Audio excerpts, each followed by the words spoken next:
என்ன சாமி சுதி எறிஞ்சிட்டு சாமிக்கு அருள் வரணும். அருள் வரணும்னா மேல அடிக்கணும். அடிக்கிற மேலத்தா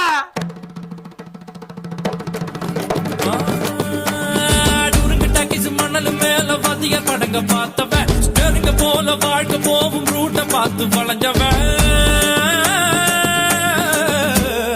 ஊத்து கோட்ட லாரி செட்டில தூக்கம் போட்டு வாழ்ந்தவன் சத்திய வச்சு முட்டிய பேக்கும் வித்தையெல்லாம் தெரிஞ்சவன் ஊத்துக்குழி வெண்ணடா திருச்செந்தூரில் வெள்ளடா சென்னையில என்னடா தண்ணி கொஞ்சம் கூட இல்லடா ஆழ பார்த்து காலவுடு சொல்லுறது சாமிடா சாமி கிட்ட மல்லு கட்ட ஆள் இருந்தா காமிடா ஊத்துக்குடி உப்புதான் நீ ஊத்திக்கிட்டா மப்புதான் ரெண்டு கல்லு பூட்டுடா நான் சொல்லுறது ரைட்டுடா திருநெல்வேலி கல்வாடா திருச்சி மலை கோட்டைடா திருப்பதிக்கே லட்டு தந்தா சாமிடா இருட்டு கட்ட அல்வாடா இட்லி கட்ட ஆயாடா உருட்டு கட்ட சத்தம் கேட்ட சாமிடா